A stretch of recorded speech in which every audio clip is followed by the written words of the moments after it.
अस्सलाम वालेकुम। City eight 10 में खुशामदीद। मैं हूँ फातिमा नासिर और इस खूबसूरत सुबह का आगाज़ एक साथ करते हैं। मैं उम्मीद करती हूँ कि आप लोग सब खैरियत से हैं और अपना बहुत बहुत ख्याल रखें एंड ऑफ कोर्स कोशिश कर रहे हैं कि जितना हो सके काइंडनेस के साथ पेश आएँ, क्योंकि हो सकता है आपकी कोई छोटी सी बात, कोई छोटा सा एक्शन किसी और का दिन जो कि शायद परेशानी में या मुश्किल में गुजरा उसको आसान कर दे।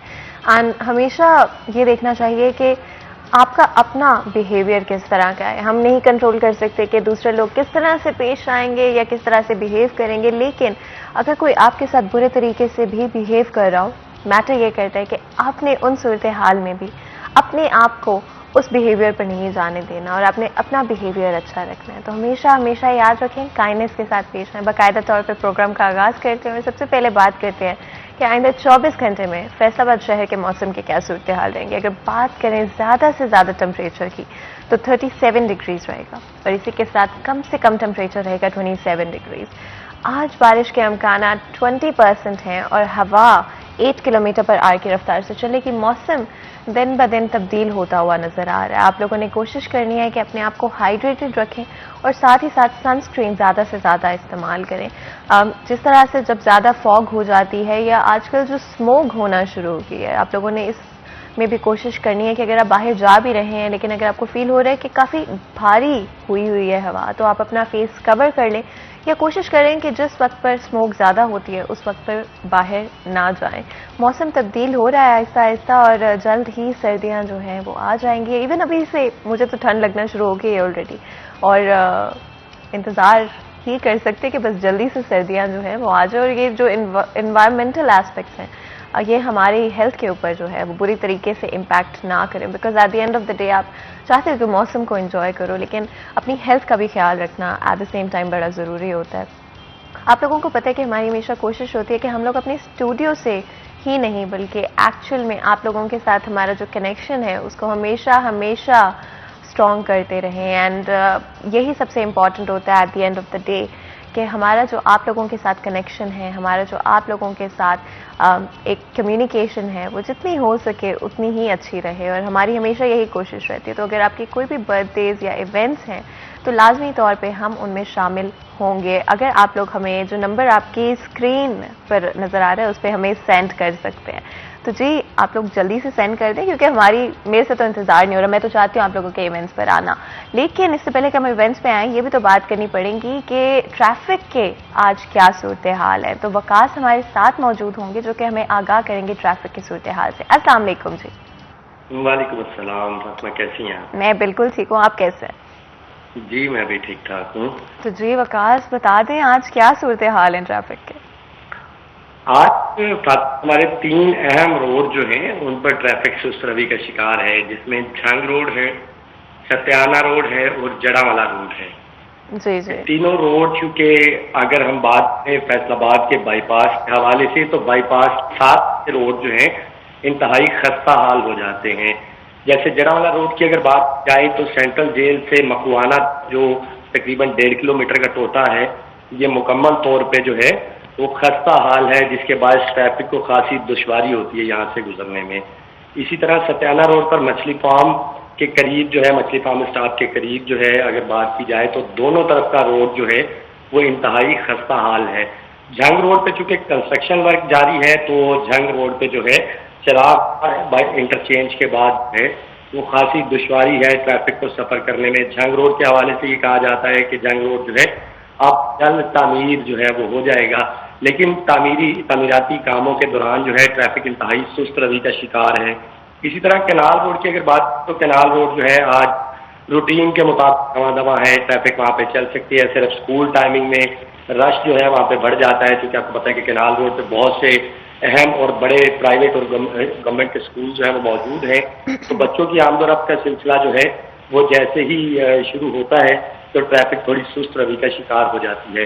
मेन शेखुपुरा रोड की अगर बात की जाए तो गटवाला टोल प्लाजा के बाद से लेके खुड़ियावाला तक जो है खास ट्रैफिक जो है वो रोड के दोनों तरफ दूध कंटेनर जो रात सफर करते हैं और दिन में एक साइड पे खड़े कर दिए जाते हैं, उनके बाद थोड़ी सुस्त रवि का शिकार है।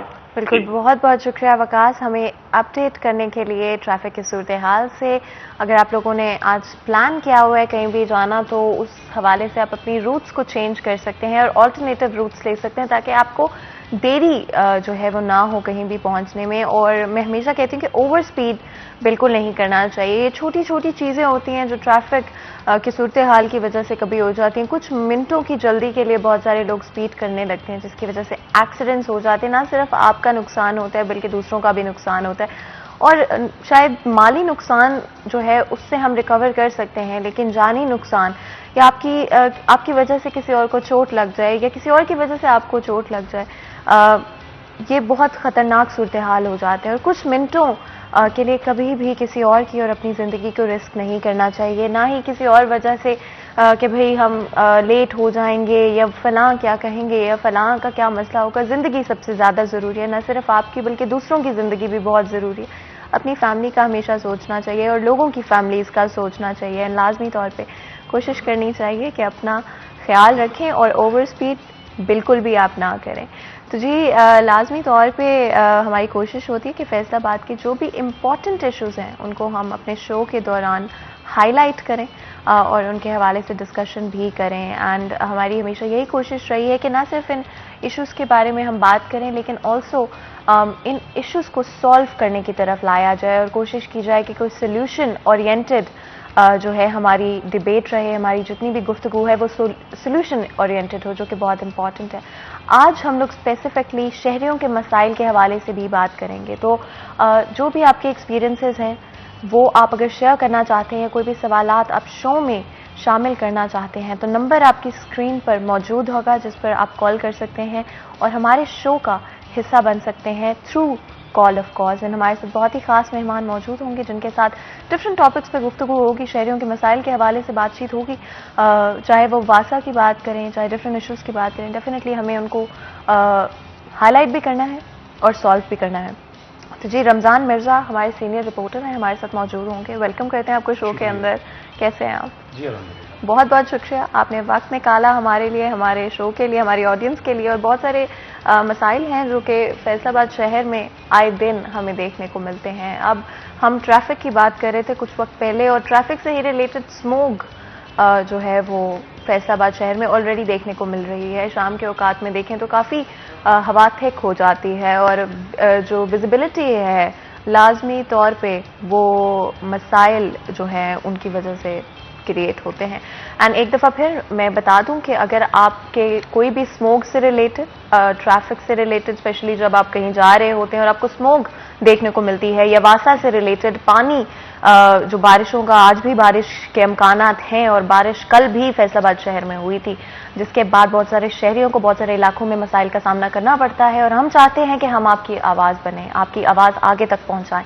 तो आपके जितने भी मसाइल हैं आप हमारे शो के अंदर ऐड कर सकते हैं, अपनी जो भी आपके एक्सपीरियंसेस रहे हैं हमारे शो में ऐड कर सकते हैं। नंबर आपकी स्क्रीन पर मौजूद होगा जिस पर आप कॉल कर सकते हैं और हम सिटी 41 आपकी आवाज़ बनकर, हमेशा से जो फैसलाबाद की आवाज़ रहा है, आपकी आवाज़ बनकर आपके मसाइल को हाईलाइट करेंगे। रमज़ान, स्मोक के हवाले से बात हो रही थी। आई थिंक मैं वासा की तरफ भी डेफिनेटली आऊँगी, बट स्मोक आई थिंक आजकल स्पेशली आना शुरू हो गई है। और आप अगर ट्रैवल कर रहे होते हैं शाम के वक्त या सुबह के वक्त, अगर बिल्कुल अर्ली मॉर्निंग डॉन के टाइम आप ट्रैवल कर रहे होते हैं तो बड़ा उससे मसला होता है। अब कुछ किया तो जा नहीं सकता लेकिन बेहतर तरीके से डेफिनेटली हैंडल करना ज़रूरी है। फातिमा, सबसे पहले तो ये है कि समझने की ज़रूरत है कि स्मोक है क्या। मामला ये है कि जिस शहर में रहते हैं हम इसे कई एक बार रिपोर्ट कर चुके हैं, ये फ़िज़ाई आलूदगी के हवाले से पाकिस्तान के गंदे तरीन शहरों में से एक जो है वो कहा जाता है। और जब जलाए जाने का अमल होता है, आग जलाई जाती है, तो उस दौरान जब नाकिस मटेरियल इस्तेमाल किया जाता है जिसमें आप ये समझ लें लंडे का कपड़ा हो, चमड़ा हो, पुराने जूते हों, बैग्स हों या इसी तरह का मटेरियल, जब उसे जलाया जाता है तो वो कंप्लीटली बर्न नहीं होता, जलता नहीं है और उसमें से छोटे ज़र्रात हवा में निकल जाते हैं आग के साथ ही, वो धुएं की शक्ल में हो या आपने कभी आग जलती देखी हो तो उसमें से आपको महसूस होगा कि कोई ना कोई चीज़ें हवा में ऐड हो रही होती, वो हमारे इर्द गिर्द माहौल में फैल जाती हैं। लेकिन जो ही मौसम जो है वो दर्जा हरारत कम होना शुरू होता है और हवा में नमी का तनासुब बढ़ता है, तो वो ज़र्रात जो पहले हमारे ग्राउंड फ्लोर से 1 किलोमीटर ऊपर थे, नमी का तनासुब बढ़ने की वजह से, पानी की मिकदार हवा में बढ़ने की वजह से वो छोटे ज़र्रात भारी हो जाते हैं, वजनी हो जाते हैं और वो ज़मीन के पास आ जाते हैं। अब जब हमारे इर्द गिर्द उन ज़र्रात की मिकदार ज़्यादा होती है तो हमें हमारी विजिबिलिटी मुतासिर होती है और वो नुकसानदेह ज़र्रात हवा में हमारी सांस की नालियों के ज़रिए हमारे जिस्म में शामिल होना शुरू हो जाते हैं। यही वजह है कि हमारी नाक में और गले में जलन भी महसूस होती है, आंखों में जलन महसूस होती है। तो उस चीज़ से बचने के लिए ज़रूरी ये होता है कि आप कोई भी ऐसा अमल जिसमें आप ये समझते हैं कि वो फुली बर्न नहीं होता मटेरियल कोई भी, उसका इस्तेमाल कम करें। लेकिन फैसलाबाद में अभी इसके ऊपर 100% अमल दरामद होता हुआ दिखाई नहीं दे रहा। दिलचस्प बात यह है कि हम भट्टे बंद करवा देते हैं और वो जो इदारा शुमारियात है या तहकीक करने वाले कुछ इदारे हैं, उनके अदादो शुमार के मुताबिक 8 से 12% जो पोल्यूशन है वो भट्टों की वजह से है। लेकिन 45% जो पोल्यूशन है वो हमारी ट्रांसपोर्टेशन की वजह से है। जो हम गाड़ियां इस्तेमाल करते हैं, वो मोटरसाइकिल हो, वो कार हो, वो रिक्शा हो, वो बसेस हों या जो मालबरदार ट्रक हैं वो हो, ये सारी चीज़ें जो हैं ये फैसलाबाद समेत पूरे पाकिस्तान में आलूदगी का 45% हिस्सा शेयर करते हैं। लेकिन इसके ऊपर ज़्यादा तवज्जो नहीं दी जाती। सिर्फ एक काम किया जाता है, दौड़कर भट्टे बंद करवा दिए जाते हैं या कुछ फैक्ट्रियों को बंद करने की कोशिश की जाती है, लेकिन वो भी नहीं होती। अच्छा, और भट्टे भी बंद नहीं होते, वो भी रात के वक्त एनवायरमेंट के हवाले से आई थिंक हमने पहले भी कई दफ़ा शो में डिस्कस किया है कि किस तरह से ज़रूरी है कि एनवायरमेंट का ख्याल रखा जाए। लेकिन फैक्ट्रीज के हवाले से भी अगर देखें तो अनलिमिटेड अमाउंट ऑफ स्मोक जो है वहाँ से जाता है एनवायरनमेंट के अंदर, और उससे काफ़ी सारे आगे जाके मसाइल भी पैदा होते हैं। जैसे कि आपने खुद कहा कि हेल्थ पर बड़ा इम्पैक्ट होता है, स्पेशली ये जो स्मोक वाला टाइम आ जाता है। इवन ओवरऑल जो बाकी पूरे साल की बात करें तब भी अगर हवा में इतनी आलूदगी मौजूद हो तो बड़ा इशू बनता है। लेकिन इदारे क्यों इस चीज़ पर ध्यान नहीं देते हैं? हुकूमत इस हवाले से हमें संजीदा महसूस नहीं होती। वो महकमा माहौलियात जिसकी बुनियादी तौर पर यह जिम्मेदारी है कि इस बात को इंश्योर करे कि जो फैक्ट्री चल रही है उसकी चिमनी से निकलने वाला धुआं जो है वो स्टैंडर्ड के मुताबिक है, उस फैक्ट्री के अंदर जो ईंधन इस्तेमाल हो रहा है वो स्टैंडर्ड के मुताबिक है। जिग-जैग टेक्नोलॉजी इंट्रोड्यूस तो करवाई गई, लेकिन महकमे और हुकूमत की आंखों में खाक झोंकने के लिए वहां पर सिर्फ एयर ब्लोअर्स लगा दिए गए हैं, बड़े बड़े पंखे लगा दिए गए हैं, लेकिन उन भट्टों को जिग-जैग टेक्नोलॉजी के ऊपर मुंतकिल नहीं किया गया। अच्छा, ये सारा कुछ हो रहा है। वजह इसकी ये है कि जो महकमे के पास इस वक्त स्टाफ मौजूद है, एक तो वो तादाद में उतना नहीं, उनके पास सिर्फ एक गाड़ी है और फैसलाबाद में आप अंदाज़ा लगाएं कि सिर्फ भट्टों की तादाद जो फंक्शनल हैं वो 450 से ज़ायद हैं। अगर रोज़ाना भी आप 10 भट्टे जो हैं वो चेक करें तो 45 दिन लगेंगे इन सारे भट्टों को चेक करने में। तो 45 दिनों के दौरान जो आज मैंने भट्टा चेक किया उसकी बारी 46वें दिन आनी है। इसका मतलब है मैं 46वें दिन जब वहां पे जाऊंगा तो उसे 45 दिन खुली छूट है, वो जो मर्जी करे। इसका मतलब यह है कि एक तो स्टाफ की कमी है, वसाइल की कमी है, दूसरा इनके पास सिर्फ भट्टे नहीं हैं, कुछ 660 के लगभग टेक्सटाइल यूनिट्स हैं, उनको भी चेक करना है इन्होंने। इसके अलावा सैकड़ों डाइंग यूनिट्स हैं, उनको भी चेक करना है। इसके अलावा जो फाउंड्रीज हैं, मिनी स्टील मिल्स आप जिन्हें कह सकते हैं, वो यहां पे मौजूद हैं, उनको भी चेक करना है। इसके अलावा जो सिटीजन पोर्टल के ऊपर दर्जनों शिकायत रोजाना शामिल हो रही हैं और महकमा माहौलियात उनमें से एक महकमा है जिसके ऊपर शहरियों का इत्मीनान बहुत कम है, वो 40% से भी नॉर्मली नहीं बढ़ पाते। मतलब 100 अगर शिकायत आई तो 60 लोग जो हैं वो मुतमईन ही दिखाई नहीं देते कि हमारा मसला हल किया है इन्होंने। तो ये सूरत हाल है और उसकी सबसे बड़ी वजह यह है कि हुकूमत पंजाब फैसलाबाद के मामले में संजीदा नहीं है। उसके भी 2 वजूहात हैं। यही रमजान इंपॉर्टेंट पॉइंट है कि जहां पर इदारे शायद फैसलाबाद के मसाइल को लेकर सीरियस नहीं है, लेकिन हमारा शो और ये प्लेटफॉर्म सिर्फ और सिर्फ फैसलाबाद के शहरियों के लिए है, क्योंकि आपके मसाइल हमारा फर्ज है उनको हाईलाइट करना, और ना सिर्फ हाईलाइट करना बट इदारों तक आपकी आवाज़ को पहुंचाना। तो नंबर आपकी स्क्रीन पर मौजूद है। अगर आपके कोई भी एक्सपीरियंसेस हैं या कंसर्न्स हैं इदारों के लिहाज से आपकी कोई भी आपको प्रॉब्लम्स फेस करनी पड़ी हैं इदारों की गफलत की वजह से, तो आप इस नंबर पर कॉल कर सकते हैं और हमारे शो में अपना एक्सपीरियंस जो है उसे शेयर कर सकते हैं। रमज़ान, शहरियों के मसाइल बढ़ते ही जा रहे हैं। फेडमेक एक अच्छा इनिशिएटिव लिया गया है। क्या फेडमेक के आने से जो टेक्सटाइल पोल्यूशन है, स्पेशली इंडस्ट्री का पोल्यूशन है फैसलाबाद में, क्या उसमें इंप्रूवमेंट आएगी? मैं लाजमी तौर पे चाहूंगी हम इस हवाले से बात करें, लेकिन हमारे साथ एक कॉलर मौजूद है, तो पहले कॉल ले लेते हैं। जी अस्सलाम वालेकुम। वालेकुम सलाम। कैसे हैं आप? अल्हम्दुलिल्लाह। नीमत कॉलोनी नंबर 2 से बोल रहा हूँ जी मैं। जी जी। तो ये तो डाकुओं की आमाज बन गया ये एरिया हमारा। अच्छा। अभी ये पॉइंट आउट नहीं किया आपके चैनल ने, कोई थाने से रिपोर्ट ले, एक दिन में 25-25 वारदातें हो रही हैं डकैती की। बिल्कुल, और इदारों की तरफ से कुछ नहीं किया जा रहा? कुछ भी नहीं किया जा रहा। रिपोर्ट दर्ज करते हैं, वो कापी हमें दे देते हैं FIR। रमजान, अगर आप कुछ पूछना चाहते हैं आप पूछ सकते हैं। और 50% से ज्यादा लोग मुताबिक हैं इस इलाके के, खुसूसी तौर पर ये गली नंबर 7 नीमत कॉलोनी नंबर 2। अच्छा, मैं आपका लिख रहा हूं, आप मुझे इलाका थाना बताइएगा और अपना नाम भी बता दीजिएगा ताकि हम इसको रिकॉर्ड कर लें और मुतलका क्राइम रिपोर्टर से इस हवाले से बात की जा सके। मैंने नाम मेरा आ रहा स्क्रीन पे, देखे नाम लिख लिया उन्होंने। इलाका थाना बताइएगा।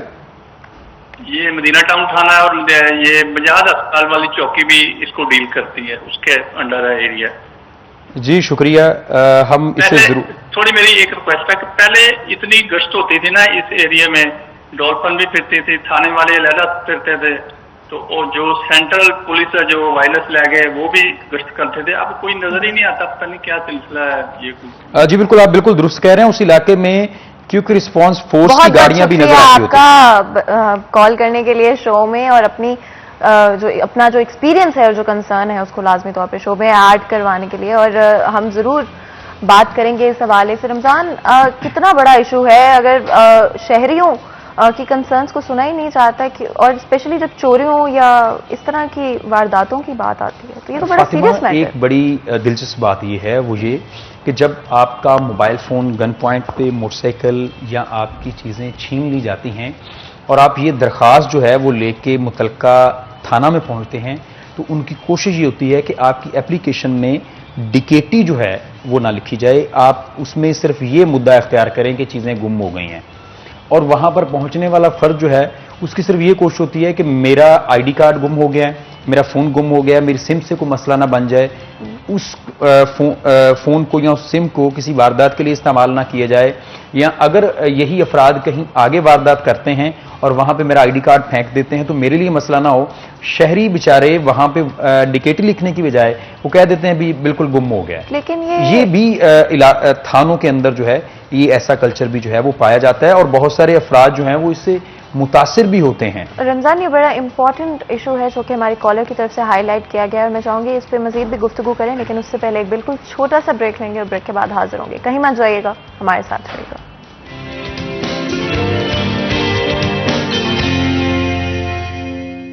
Welcome back. सिटी एट 10 में एक दफा फिर आपको खुशामदीद कहते हैं। ब्रेक में जाने से पहले हमने बात की एक कॉलर से जिन्होंने हाईलाइट किया अपने एरिया का एक बहुत ही बड़ा मसला जहां पर डकैतियां आम होती जा रही हैं और इदारों की तरफ से, सिक्योरिटी फोर्सेस की तरफ से कुछ किया नहीं जा रहा है। लाजमी तौर पे बहुत इंपॉर्टेंट इशू है और इसको हाईलाइट करना बड़ा ज़रूरी है, क्योंकि हमारे प्लेटफॉर्म, हमारे शो में सबसे ज़्यादा प्रायोरिटाइज इसी चीज़ को किया जाता है कि एक प्लेटफॉर्म प्रोवाइड किया जाए फैसलाबाद के शहरियों को, और जहां पर बहुत सारे मसले फैसलाबाद से रिलेटेड इग्नोर कर दिए जाते हैं, उनके बारे में बात नहीं की जाती, उनको सॉल्व करने की कोई कोशिश नहीं की जाती है। हमारे शो के थ्रू इन मसाइल को हाईलाइट किया जाए और इदारों तक आवाम की आवाज़ को पहुंचाया जाए। तो अगर आप चाहते हैं, आपका भी कोई इशू है, कोई कंसर्न है, कोई एक्सपीरियंस है, और हम आपकी आवाज़ बनेंगे, आप हमारे शो में कॉल कर सकते हैं और अपने एक्सपीरियंस के बारे में बात कर सकते हैं, और हम आपकी आवाज़ बनकर ये मसला आगे पहुंचाएंगे, इदारों तक आपकी आवाज़ पहुंचाएंगे, और लाजमी तौर पे पूरी कोशिश की जाएगी कि जो भी इशू है उसको सॉर्ट आउट किया जाए। रमज़ान, ब्रेक में जाने से पहले हमें एक कॉल रिसीव हुई थी और डकैतियों के हवाले से हम बात कर रहे थे। यहाँ पे अगर हम इदारों की बात करें और लोकल अथॉरिटीज़ की बात करें तो वो भी रिलेट हो जाता है कि क्यों उनकी तरफ से भी इन चीज़ों को सीरियसली नहीं लिया जाता है। अगर हम बाकी चीज़ों सिक्योरिटी फोर्सेस की बात करें वो तो शायद इग्नोर कर भी देते हैं, उनके ऊपर बर्डन भी होता है, उनके पास इतनी रिसोर्सेज भी नहीं है जितनी मौजूद होनी चाहिए, लेकिन लोकल अथॉरिटीज़ भी क्यों कुछ नहीं करती? इसमें जो अमन व अमान की सूरत हाल है उसके क़याम को यकीनी बनाना, फैसलाबाद अगर डिस्ट्रिक्ट की बात करें तो CPO फैसलाबाद उसके ज़िम्मेदार हैं, और अगर पूरा डिवीज़न जहां पर हमारा टेलीविज़न देखा जाता है RTO फैसलाबाद जो है वो उसके ज़िम्मेदार हैं। अगर हम पिछले कुछ टेन्योर की बात करें जिसमें CPO सुहेल साहब यहाँ पे थे, तो एक रिट ऑफ लॉ जो थी वो नज़र आती थी कि अगर कहीं पर भी कोई रेप केसेस है या इसी तरह की कुछ चोरी डिकेटी की चीज़ें नज़र आती थी और खुदा न खास्ता उसमें कोई रेजिस्टेंस में कोई बंदा भी गया है, तो हम ये देखते थे कि चंद ही दिनों में रिजल्ट्स आना शुरू हो जाते थे, नताइज मिलते थे और जो मुतासिर लोग होते थे उनका भी किसी न किसी हद तक खमियाजा हो जाता था। बिल्कुल रमज़ान, और क्योंकि आज स्पेसिफिकली शहरियों के मसाइल के हवाले से बात की जाएगी और फैसलाबादियों के मसाइल जो है उनको हाईलाइट किया जाएगा। एक और कॉलर हमारे साथ मौजूद है, बात करते हैं उनसे। अस्सलाम वालेकुम जी। वालेकुम, कैसे हैं आप? मेरी ठीक ठाक, अल्लाह का शुक्र है। जी जी जी, मेरी रहायश है तंजीर और बाईपास के करीब। जी। ये हमारे सीवेज का मसला है, गंदे पानी का, बहुत ज्यादा गलियों में रश और गंदा पानी फैला हुआ है, सड़क है वो टूटी हुई है, कोई इंतजामिया 15 महीना हो गया है, एक्सीडेंट हो रहे हैं, सड़क को खिलाड़ के फेंक के चले गए हैं लेकिन बना नहीं रहे। बिल्कुल जी, और क्या इदारों तक कोई कंप्लेन की गई है? कंप्लेन की हुई है लेकिन इधर वो कहते हैं इधर अभी गवर्नमेंट सिस्टम नहीं आया, वो पाइपलाइन वगैरह नहीं होगी जी, कहीं भी निकासी का निजाम है ही।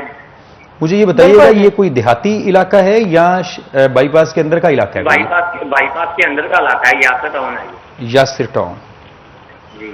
जी, असल में मुझे याद पड़ता है हम इस मसले को पहले भी हमने टेकअप किया था और उस वक्त जो इस इलाके से रुकन सूबाई असम्बली थे तो जी हम आपकी लिया था इसके कंसर्न को लाजमी तौर पे एड्रेस किया जाएगा। बहुत बहुत शुक्रिया आपका रमजान। सॉरी मुझे अब बात करते फातिमा, हम इंशाल्लाह इसको एक बार फिर देखेंगे और मुझे उम्मीद है कि हमारी टीम ने इसका नंबर भी इनका नोट कर लिया है। हम इस मसले को, ये असल में इसके इर्द गिर्द कुछ इंडस्ट्रियल एरिया है और वहाँ पर कुछ फैक्ट्रीज भी मौजूद हैं, जिस वजह से होता ये है कि जो वहाँ पर मौजूद फैक्ट्रीज हैं वो तो कहीं ना कहीं पानी को डिस्पोज ऑफ कर लेते हैं, या कई बार ये होता है कि उन्हीं का पानी मुख्तलिफ गलियों में चौकों चौराहों में नजर आता है। मैं पूछने लगी थी क्या ये वेस्ट वाटर है? हाँ जी बिल्कुल, और वहाँ पर चूंकि डोमेस्टिक एरिया भी होता है और वहाँ पर वो लोग भी होते हैं जो कि वहाँ पे रिहाइश पजीर होते हैं और उन्हीं फैक्ट्रियों में काम भी कर रहे होते हैं, तो ये उसी तरह का मुझे मसला जो है वो लग रहा है। लेकिन हम इंशाल्लाह कोशिश करेंगे कि इसको इस इलाके को एक बार फिर विजिट भी करें और अगर ये वासा की ज्यूरिसडिक्शन में है तो वासा को इस हवाले से मुतहरक भी किया जाए, और अगर ये लोकल गवर्नमेंट के जो है वो जिम्मेदारी में आता है तो हम ये भी कोशिश करेंगे कि लोकल गवर्नमेंट इस मसले को देखे। लेकिन वासा कंपैरेटिवली बेहतर सर्विसेज दे रहा है अगर हम कंपेयर करें कि लोकल गवर्नमेंट के कुछ इदारे हैं जिसमें डिजकोट का इलाका है या कोई भी देहाती इलाके हैं, वहाँ पर लोकल गवर्नमेंट या पब्लिक हेल्थ इंजीनियरिंग की जिम्मेदारी होती है कि वो वाटर एंड सैनिटेशन की जो फैसिलिटीज़ है उनकी अवेलेबिलिटी को यकीनी बनाए। लेकिन हमें इसे देखेंगे कि जिस सतह पे भी हम इसे उठा सकें हम इसको डिस्कस करें, ताकि एक बात ये फातिमा मैं क्लियर करना चाहता हूँ कि ज़रूरी नहीं होता कि आज एक कॉलर ने फ़ोन किया और अगले ही एक हफ्ते के अंदर मसला हल हो गया। जब तक हम और आवाम जो हैं वो शोर डालते रहेंगे और वहाँ पर जो रबाब इख्तियार हैं वो सुनते हैं, तो आज नहीं तो कल नहीं तो परसों किसी एक दिन उस मसले की बारी आती है। लेकिन अगर वो भी खामोशी से बैठे रहें और हम भी खामोश हो जाएं तो मसला नहीं हल होगा। बिल्कुल रमजान, आपने सही कहा, आवाज उठाना ही तो जरूरी है। एक और कॉलर हमारे साथ मौजूद हैं, बात करते हैं जी। अस्सलाम वालेकुम। वालेकुम सलाम जी मैडम, अस्सलाम वालेकुम। कैसे हैं आप? अल्लाह का शुक्र है मैडम। हमारे सुन्नाबाद में क्राइम बहुत बढ़ चुके हैं। जी जी, तो क्राइम्स किस तरह के क्राइम्स हैं? क्या ये डकैतियों की बात कर रहे हैं? जी जी हाँ जी, बल्कि मेरी वाइफ से भी पर्स छीना जा चुका है। सही। और क्या इदारों या सिक्योरिटी फोर्सेस की तरफ से कुछ इकदाम किए गए हैं? कल की हमने जमशेद दस्ती साहब के पास हमारी जनाबे वाली वो अपना दरख्वास्त है 2 महीने हो गई इस बात, लेकिन कोई रिस्पॉन्स नहीं मिला हमें। जी बिल्कुल, ठीक हो गया, बहुत बहुत शुक्रिया आपका। रमजान, क्या कहेंगे इस हवाले से? जमशेद दस्ती साहब माशाल्लाह बड़े जो हैं वो जिम्मेदार ऑफिसर हैं। मैं समझता हूं कि अगर वो सुन रहे हैं उनकी कॉल या हमारी आवाज़, तो वो इसमें अपनी जिम्मेदारी का जो है वो एहसास करते हुए उसका सबूत दें, जिम्मेदार ऑफिसर होने के।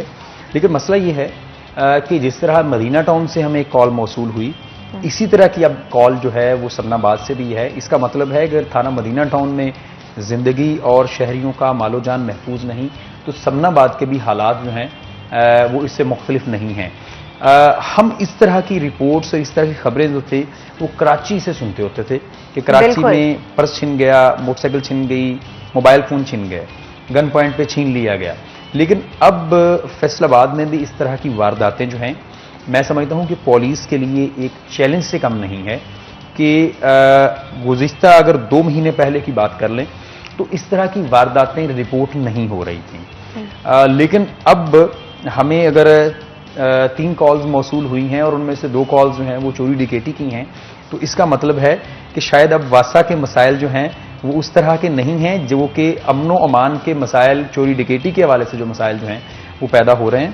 तो पुलिस से मुतल्लिका जो ऑफिसर हैं और जिनके ये इलाका थाना हैं, ये SHS के लिए भी जो है वो चैलेंज है कि उनको रिलीफ वहाँ पे नहीं मिल रहा और शहरियों ने ज़रूरी समझा कि वो सिटी 41 के ज़रिए अपनी आवाज़ जो है अरबाब इख्तियार तक पहुँचाएँ।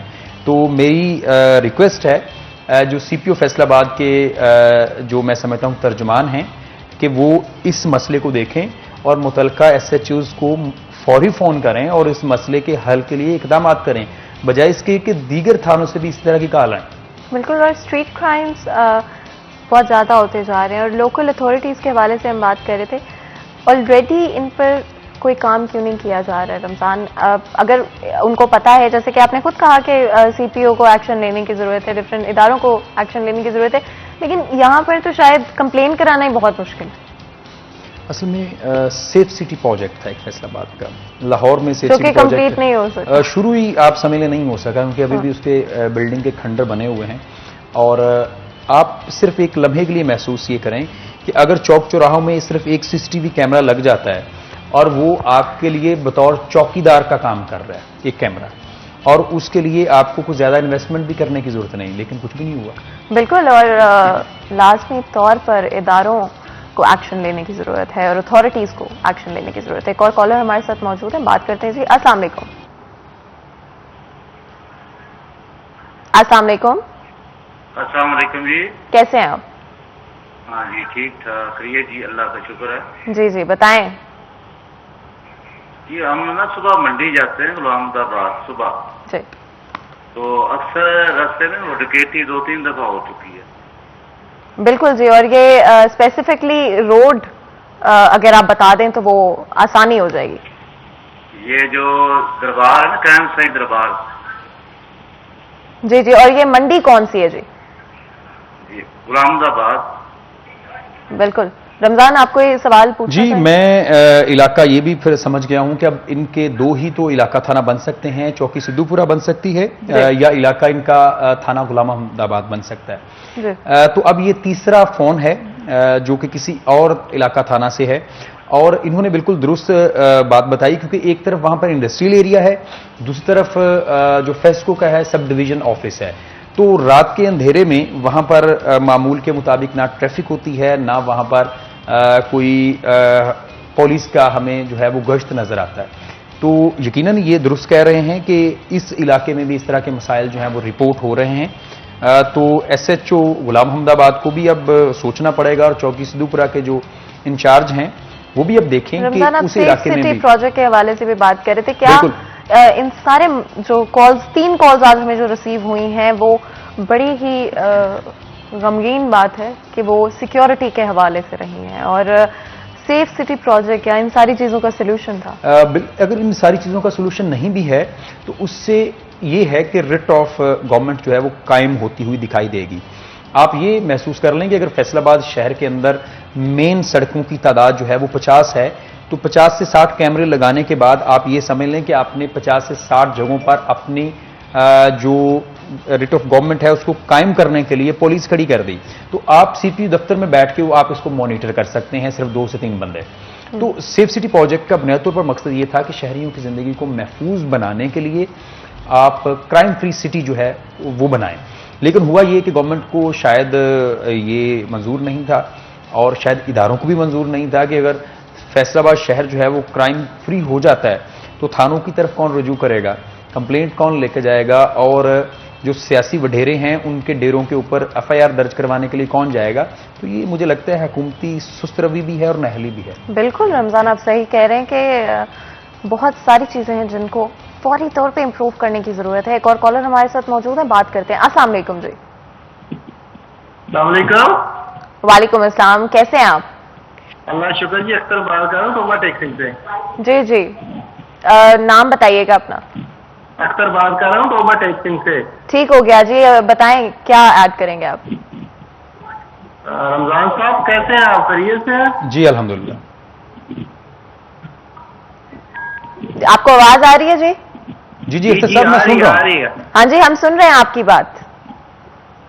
तो रमजान साहब काइंडली आप मतलब बहुत अच्छे टॉपिक पे बात कर रहे हैं, मतलब जो डिवीजन फैसलाबाद है उसके मतलब ये तोबा टेक्सिंग में काइंडली 2-3 जो लिंक रोड है काइंडली इसके ऊपर थोड़ा सा अगर आप बात कर लें तो मतलब नवाज। मुझे बताइएगा किन रोड्स की आप बात कर रहे हैं, कौन कौन से लिंक रोड? कुछ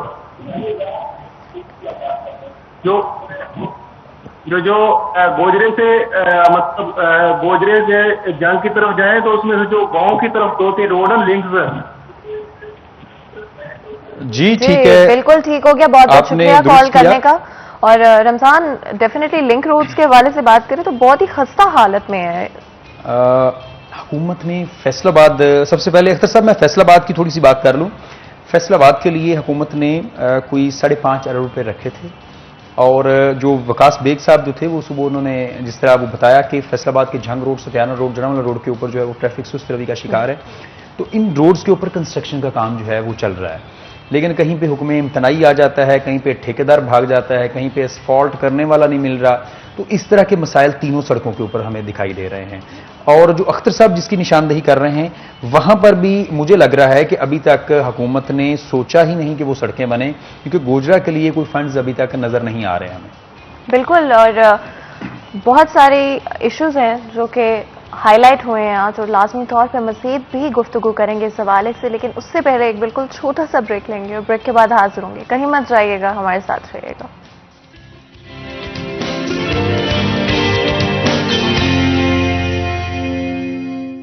वेलकम बैक। सिटी 10 में एक दफ़ा फिर आपको खुशामदीद कहते हैं। ब्रेक में जाने से पहले आज हम बात कर रहे हैं सिर्फ और सिर्फ शहरियों के मसाइल के हवाले से। डेफिनेटली फैसलाबाद को इदारों की तरफ से इग्नोर कर दिया जाता है, इदारों की तरफ से फैसलाबाद और फैसलाबादियों के मसाइल को इग्नोर कर दिया जाता है, लेकिन हम बन रहे हैं आपकी आवाज़ और आपके इश्यूज को हाईलाइट करने की कोशिश कर रहे हैं और आपकी आवाज़ों को इदारों तक पहुंचाने की भी कोशिश कर रहे हैं। नंबर आपकी स्क्रीन पर मौजूद होगा। आपका कोई भी एक्सपीरियंस है, कंसर्न है, आप हमारे शो में कॉल कर सकते हैं और हम बनेंगे आपकी आवाज़ और इदारों तक लेकर जाएंगे आपकी जो भी कंसर्न है, और लाजमी तौर पर कोशिश की जाएगी कि उन इश्यूज को न सिर्फ हाईलाइट किया जाए बल्कि सॉल्व भी किया जाए। रमजान मिर्जा हमारे साथ मौजूद है। रमजान, अब एक ऐसा टॉपिक जो कि हर फैसलाबाद के शहरी के माइंड पे हमेशा रहता है, चाहे आपने सुबह कॉलेज जाना हो, यूनिवर्सिटी जाना हो, स्कूल जाना हो या फिर ऑफिस ही आपने क्यों ना जाना, अगर आपने फैसलाबाद शहर में ट्रैवल करना है तो वासा के मसाइल इग्नोर नहीं किए जा सकते। और ये तो मैं ट्रैवलिंग की बात करूं, अगर आप फैसलाबाद शहर में रहते तो ऐसे बेशतर इलाके हैं जहां पर पानी कभी ऐसा होता ही नहीं है कि खड़ा नहीं हो, हर वक्त ही पानी वहां पर आपको खड़ा हुआ मिलेगा। और शहरियों के मसाइल, शहरियों की आवाज़ें सुनने के लिए कोई मौजूद नहीं है। वासा को कितनी दफ़ा कंप्लेंट्स की गई हैं, उन तक कंसर्न्स शहरियों के पहुंचाए गए। ना सिर्फ उनकी day to day life impact होती है, उनकी हेल्थ इंपैक्ट होती है, उनके बच्चों की हेल्थ इंपैक्ट होती है। डेंगू आजकल पाकिस्तान में, लाहौर में स्पेशली बात करें, फैसलाबाद में स्पेशली अगर बात करें तो इतना ज़्यादा होता जा रहा है। और इसके पीछे यही वजह है कि पानी जगह जगह खड़ा है, गंदा पानी हफ्तों तक, महीनों तक खड़ा रहता है और इदारों की तरफ से कुछ भी नहीं किया जाता है। आखिर कब ऐसा वक्त आएगा कि ये आवाज़ें जो हैं ये सुनी जाएंगी, इनके बारे में कुछ किया जाएगा। ना सिर्फ सुनना जरूरी नहीं है बल्कि कुछ करना जरूरी है, एक्शन जरूरी है। एक कॉलर हमारे साथ मौजूद है, सबसे पहले उनसे बात कर लेते हैं। अस्सलाम वालेकुम जी। वालेकुम सलाम। सिस्टर क्या हाल है, ठीक ठाक हो? हाँ जी, मैं बिल्कुल ठीक हूँ, आप सुनाएं।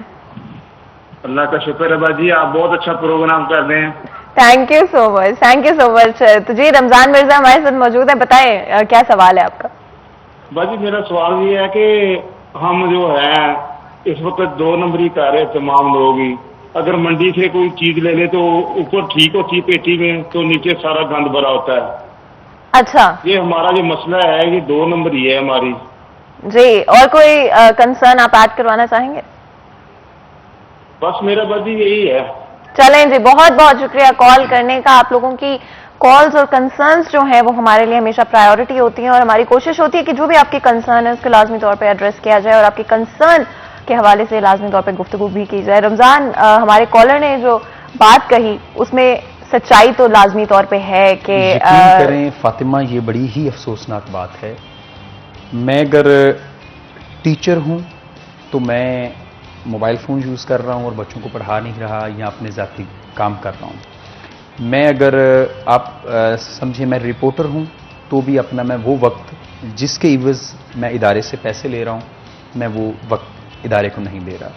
मैं अगर फल फरोश हूं तो मैं अच्छा अच्छा फ्रूट तो सामने रख रहा हूं और गला सड़ा अपनी तरफ, और जो भी खरीदार आता है उसे सारा अगर गला सड़ा नहीं भी दे रहा तो 1-2 दाने जो है उसको डाल देता हूं कि चलें जी, और खरीदार भी कहता है कि चलें ठीक है, एक आध तो ठीक है। अगर मैं दूध फरोश हूं तो मैं पानी तो अब दूर की बात, अब मैं वो केमिकल डाल रहा हूं। अगर मैं सब्जी फरोश हूं तो भी मैं यही कर रहा हूं। मैं अगर ताजर हूं किसी भी चीज़ का तो मैं यही कर रहा हूं। और वो किसी ने दुरुस्त कहा है कि हमारा मसला इक़्तिसादियात नहीं है, इखलाकियात है। और ये बुनियादी सबक है इस्लाम का कि आपने किसी भी मामले में किसी को धोखा नहीं देना, बेईमानी से जो है वो काम नहीं लेना। लेकिन ये सारी चीज़ें जो हैं ये हैं, हम बहुत से लोग कहते हैं कि इमरान खान ये कर गया, वो कर गया, नवाज शरीफ ने ये कर दिया, जरदारी ऐसे हैं। लेकिन मसला भी ये है कि मेरी जिम्मेदारी में जितना काम है मैं उसमें 2 नंबरी कर रहा हूं। तो वज़ीर आज़म की जिम्मेदारी में जितना काम है वो उतना ही 2 नंबरी कर रहे हैं। एसएचओ की जिम्मेदारी में जितना काम है वो उतना 2 नंबर हैं। और हर बंदा जो है मजमूई तौर पर वो उसकी बात सही है कि 2 नंबर है। बिल्कुल आप सही कह रहे हैं। एक और कॉलर हमारे साथ मौजूद है, बात करते हैं जी। अस्सलाम वालेकुम। बिल्कुल आप सही कह रहे हैं। प्लीज अपने टीवी की आवाज जो है वो बंद कर लें और हमसे अगर आप बात कर लें। अस्सलाम वालेकुम। जी हाँ जी, क्या कैसे हैं आप? जी बिल्कुल ठीक हूँ। राना मुजफ्फर समनाबाद फैसलाबाद से बोल रहा हूँ। जी जी बिल्कुल, बताएं क्या पूछेंगे आप? हम समनाबाद में 2-3 स्कूल, एक लड़कियों का कॉलेज एक ही रोड पर मौजूद है जी। तो जब छुट्टी होती है तो बहुत ज्यादा रश बन जाता है जी। और इस रश के अंदर ये ओबाश किस्म के लड़के जो है ये बहुत बच्चियों को परेशान करते हैं। जी बिल्कुल। जी जी। इस सिलसिले में कई दफा पुलिस को, ट्रैफिक वालों को गुजारिश की गई है, लेकिन वो जैसे हम चल रहा है इस मुल्क का निज़ाम बस ऐसे ही है, तो ये शिकायत कभी दूर नहीं की गई। तो इस सिलसिले में गुजारिश है कि आप अपने प्रोग्राम के जरिए कुछ मुतल्लिका इदारों के ज़मीर को जगाने की कोशिश करें। बिल्कुल जी। आप रोड का नाम अगर एक दफा दोबारा बता दें प्लीज। ये समनाबाद फैसलाबाद, ये नवाबावाला से नवाबावाला की तरफ से समनाबाद को रोड आती है, उसके ऊपर 2-3 स्कूल और एक बड़ा बच्चियों का कॉलेज मौजूद है। जी जी बिल्कुल, बहुत बहुत शुक्रिया कॉल करने का। और Ramzan, harassment is a very important issue और बहुत कम हरासमेंट को लेकर बात की जाती है। कोशिश की जाती है कि दबा दिया जाए इन इश्यूज को, लेकिन किसी भी मुआशरे में बहुत ज़रूरी है कि औरतें जो हैं, बच्चियां जो हैं, लड़कियां जो हैं, वो अगर काम कर रही हैं या पढ़ाई करने के लिए वो घर से निकल रही हैं या जिस भी वजह से वो घर से निकल रही हैं, तो उनको इज्जत और एहतराम के साथ जो है उनके साथ पेश आया जाए। लेकिन उसका बिल्कुल ऑपोजिट होते हुए नजर आता है। और अगर इदारों तक कोई कंप्लेंट देकर भी जाई जाती है तो रमजान किस तरह से उसको डील किया जाता है? ये आपको भी अंदाजा है कि चंद सिंपल केसेस के अलावा हमें हर जगह पे यही नजर आता है कि जो मुद्दई है, जो मामला लेके जाता है, वो उसे ना सिर्फ अफसरान की जानिब से भी हरासमेंट का जो है वो सामना करना पड़ता है और अजीब अजीब फिक्रे और अजीब रवैये का सामना करना पड़ता है। राना मुजफ्फर साहब जिस बात की निशानदेही कर रहे हैं, ये हमारे मोहल्ले के हर कोने में, हर चौक चौराहे में ऐसी चीज़ें दिखाई देती हैं और ख़वातीन जो हैं वो अवॉइड करती हैं उन जगहों से गुजरने से।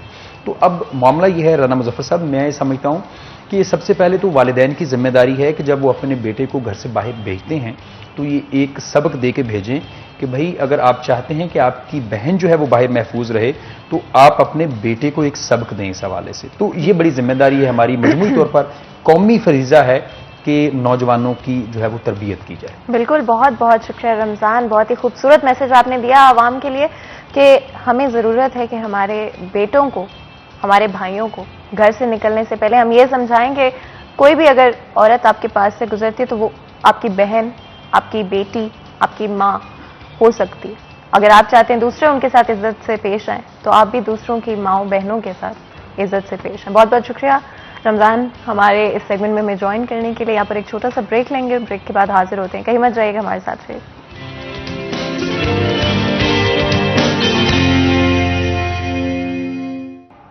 वेलकम बैक सिटी एट 10 में एक दफ़ा फिर खुशामदीद। तो जी हमें हमारे नेक्स्ट सेगमेंट के लिए बहुत ही ख़ास मेहमान ज्वाइन कर रहे हैं, पहले भी हमारे शो में शिरकत कर चुके हैं वो, और जुमे का दिन है, बहुत ही बाबरकत और ख़ूबसूरत दिन होता है, इबादतों का दिन होता है। दिल होता है कि जितना हो सके हम लोग अल्लाह ताला के हवाले से डिस्कशन कर सकें, कोशिश करें कि इस्लाम के हवाले से बातचीत करें और जितना हो सके अपने ईमान को मजबूत करें, अपने मज़हब की तरफ हम लोग रवाना हों और कोशिश करें कि अपनी इंफॉर्मेशन को भी बढ़ाएं, अपने कनेक्शन को अल्लाह ताला के साथ स्ट्रॉन्ग करें, अपने ईमान को जो है वो मजबूत करें जितना हो सके। लेकिन इससे पहले कि मैं हमारे बहुत ही ख़ास मेहमान की तरफ जाऊं, आपको पता है कि बड़ा ज़रूरी होता है अपनी सेहत का ख्याल रखना भी। आज स्पेशली आजकल जहाँ पर कोविड-19 की दुनिया है और पूरी दुनिया में कोविड की वजह से लाखों करोड़ों लोग हैं जो कि इम्पैक्ट हुए हैं और अभी भी हम लोग उसी वक्त में हैं और बहुत वक्त लगेगा शायद हमें दोबारा नॉर्मलसी की तरफ जाने में। लेकिन अपनी सेहत का ख्याल रखने के लिए बहुत ज़रूरी है कि हम लोग हमारे खानों पर, हमारी जो डाइट है उस पर बहुत ज़्यादा ध्यान दें। और इसीलिए आज मैं बात करना चाहूँगी स्पेशली गोल्डन कुकिंग ऑयल के हवाले से, जहाँ पर अगर आप कोई भी खाना जो है वो तैयार कर रहे हैं, चाहे वो अपने लिए, अपनी फैमिली के लिए, अगर आप बहुत डाइट कॉन्शियस है और आपको स्पेसिफिकली आप कोशिश करते हैं कि आपका जो खाना है वो लो इन कैलोरी हो, साथ ही साथ आपकी इम्यूनिटी को स्ट्रॉन्ग करे और न्यूट्रिएंट्स से भरपूर हो, तो लाजमी तौर पे आपका इंतखाब गोल्डन कुकिंग ऑयल ही होना चाहिए। बहुत सारे कुकिंग ऑयल्स में ये होता है कि बहुत जल्दी उसका बर्निंग पॉइंट आ जाता है, जिसकी वजह से जब तक खाना तैयार होता है उसके अंदर से सारे न्यूट्रिएंट्स खत्म हो चुके होते हैं। लेकिन गोल्डन कुकिंग ऑयल की यही खासियत है कि जब आपका खाना तैयार होता है, एक हाई बर्निंग पॉइंट होने की वजह से आपके खाने में न्यूट्रिएंट्स इंटैक्ट रहते हैं। यानी कि जब आप वो खाना खाते हैं, ना सिर्फ आप उसका जायका एंजॉय करते हैं, उसकी खुशबू एंजॉय करते हैं, बल्कि उसके साथ ही साथ उसके आपकी सेहत के ऊपर बहुत ही पॉजिटिव असरात होते हैं। आपकी इम्यूनिटी को स्ट्रॉन्ग करता है,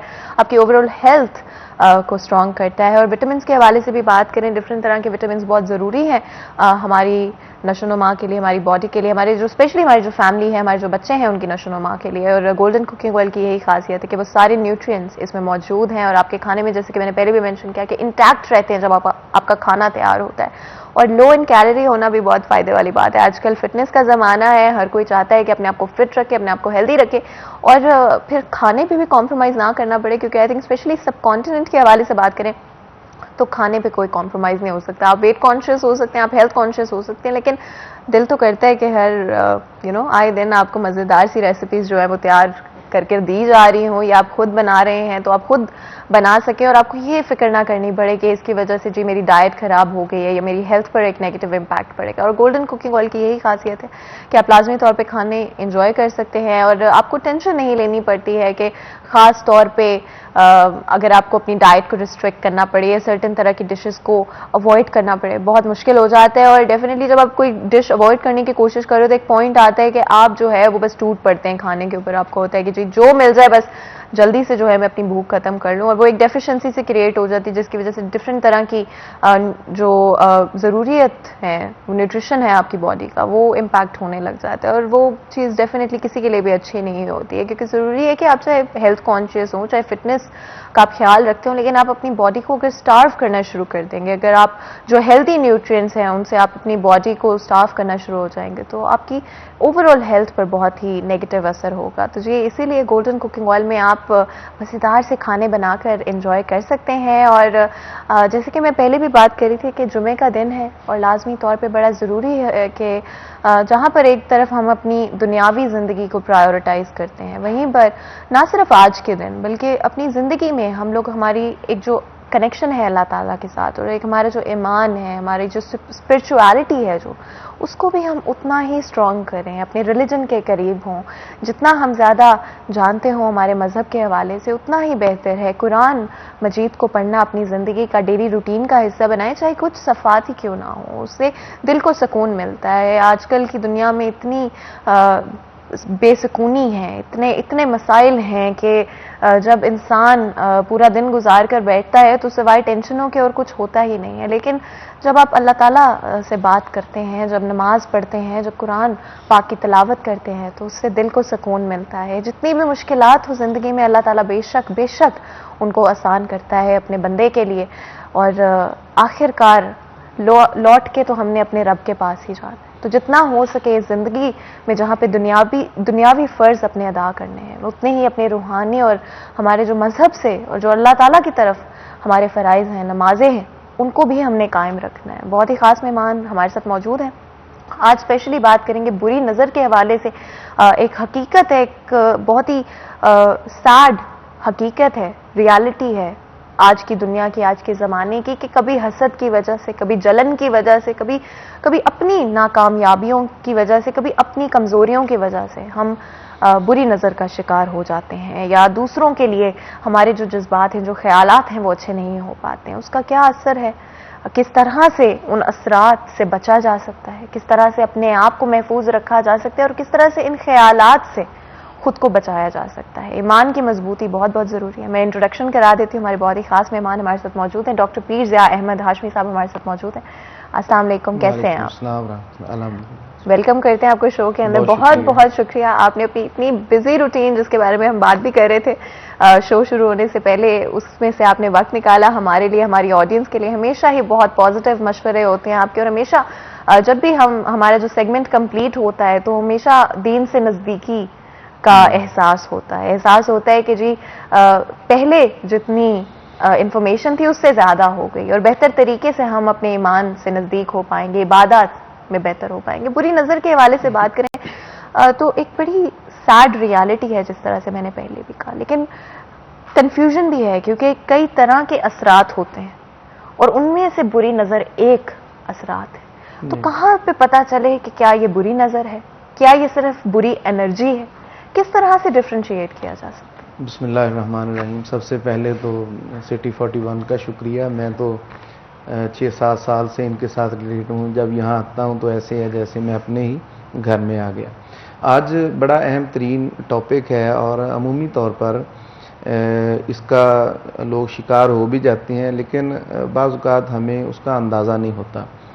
तो जो नज़र है, इस नज़र के हवाले से इसकी एक छोटी सी फ़िलासफ़ी बिल्कुल मुख्तसर लफ्ज़ों में मैं पहले बता दूं कि इंसान की जो निगाह और नज़र है, इसका बहुत गहरा ताल्लुक़ है इंसान के आमाल के साथ भी, उसके अपने अंदरूनी फैक्टर्स के साथ भी। अगर मैं ये कहूँ कि नज़र अच्छी भी होती है और उस पर इंसान को अजर भी मिलता है, तो जैसे कि काबतुल्लाह को अगर कोई देखे तो उसको इबादत का सवाब मिलता है, वालिदैन के चेहरे को देखे तो हज का सवाब मिलता है। इसी तरह आप ये जो निगाह है, इसका ताल्लुक़ इस बात के साथ भी है कि जो अच्छी नज़र है, उस अच्छी नज़र पर दूसरे पर भी अच्छे असरात मुरतब होते हैं।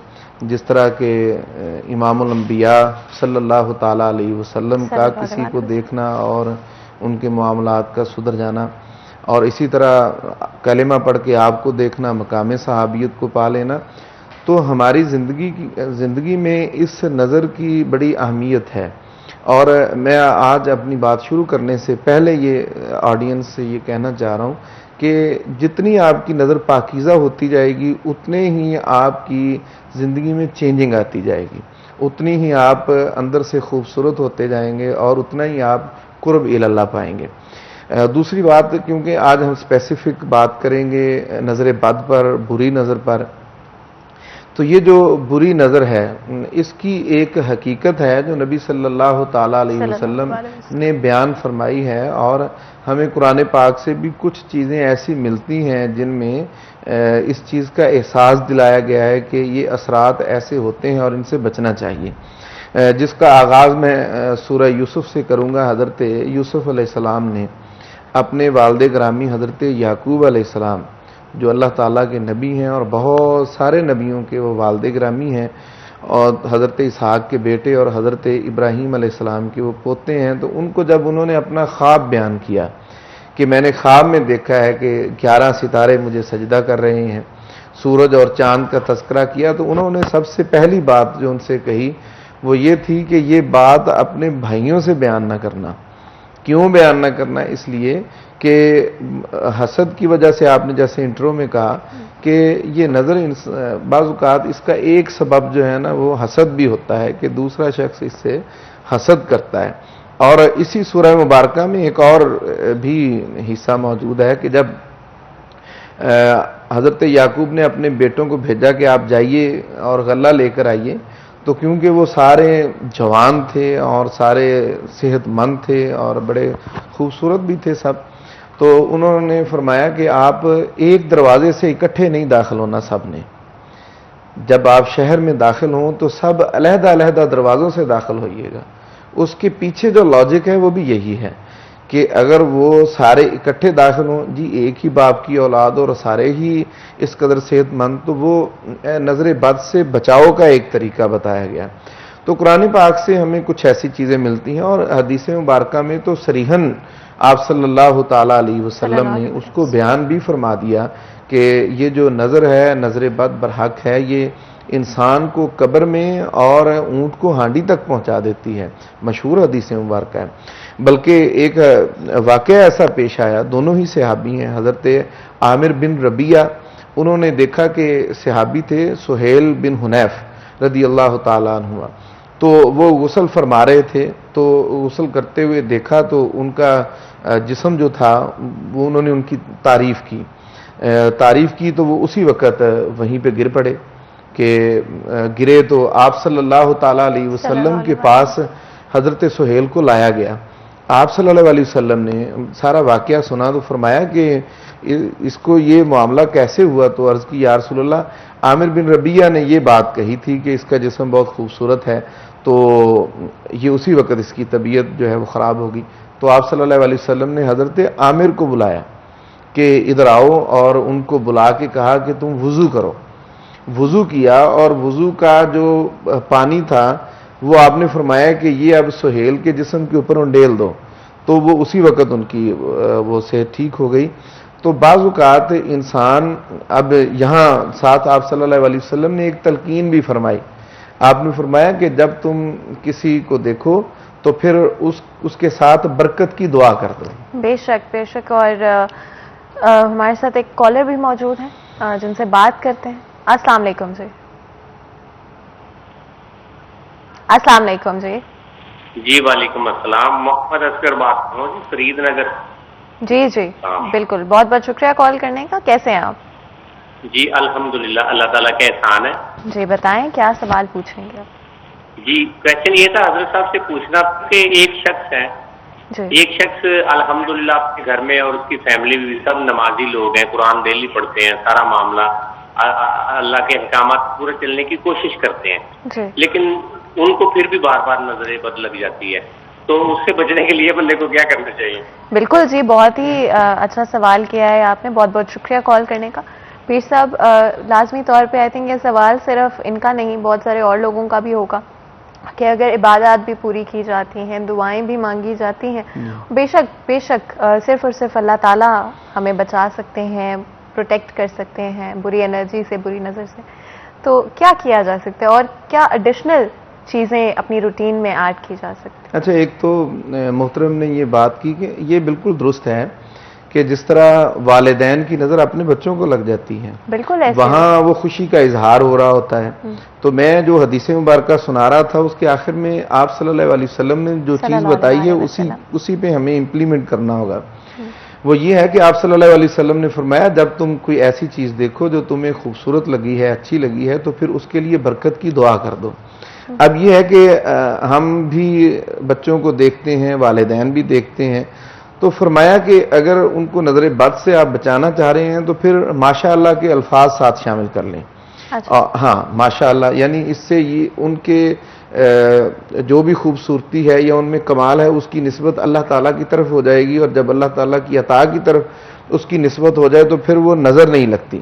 जिस तरह हम अमूमी तौर पर एक दूसरे की कामयाबियों पे खुश होते हैं, तो बाज़ औक़ात इस दुआ के ना पढ़ने से या माशाअल्लाह या अल्हम्दुलिल्लाह ना कहने से उसके असरात ये मुरतब हो जाते हैं कि वो इंसान जो है ना उसकी तबीयत भी ख़राब हो जाती है और बहुत सारे बाज़ औक़ात परेशानियों का सामना करना पड़ जाता है। उसमें एक तो हदीस मुबारक की रोशनी में ये है कि आप उसके लिए ऐसे अल्फाज का चुनाव करें जिसमें निस्बत अल्लाह ताला की तरफ हो जाए कि अल्लाह ताला ने आपको इस नेमत से नवाजा, बेटा हुआ है, दुआ करने उनके लिए कर दी कि बहुत मुबारक हो, अल्लाह ताला ने आपको औलादे नौरीना से नवाजा है। अब ये जो निस्बत है ये अल्लाह ताला की तरफ होगी तो वो महफूज रहेगा। अच्छा, क्योंकि इन्होंने एक बात पूछी है, तो अभी ये वाला दौर और इससे पहले का 10, 15, 20 साल पहले का दौर वो थोड़ा सा मुख्तलिफ है। हमारा सोशल जो है ना लिंक वो बहुत ज़्यादा है, और अमूमी तौर पे हम ये करते हैं कि बच्चा जैसे ही पैदा होता है हम उसकी पिक बना के तो वो फिर स्टेटस भी लगाते हैं, फेसबुक पे भी शेयर करते हैं, अपने सोशल जितने भी लिंक्स आईडीज़ हैं उन पे शेयर कर देते हैं। मैं एज ए मोमेन ये मशवरा देता हूँ कि बच्चों की पिक्चर्स इस तरह से शेयर ना किया करें। अच्छा। हरज तो कोई नहीं है, ना कोई मसला है, लेकिन अमूमी ये होता है कि उसको फिर देखते हैं, एक नहीं हज़ारों लोग देखते हैं, और देखने वाले हर एक अपनी नज़र से देखता है, और बाज़ औक़ात कोई माशाअल्लाह कहता है और कोई नहीं कहता, तो इससे बचना चाहिए। आप अपनी खुशियाँ शेयर कर लें, लेकिन है कि उनके साथ जो माशाअल्लाह अल्हम्दुलिल्लाह कहें। बिल्कुल आपने सही कहा, बिल्कुल हर चीज़ के लिए माशाअल्लाह अल्हम्दुलिल्लाह कहना बहुत बहुत ज़रूरी है, और बेशक अल्लाह ताला हम सबको महफूज रखे हैं अपनी भी बुरी नज़र से और दूसरों की भी। हमारे साथ एक कॉलर मौजूद है, बात करते हैं। अस्सलाम वालेकुम जी।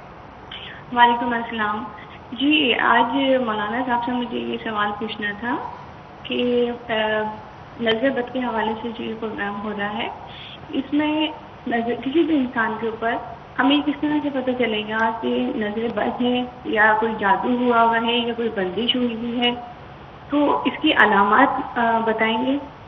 बिल्कुल जी, बहुत ही ज़रूरी सवाल, बहुत बहुत शुक्रिया कॉल करने का।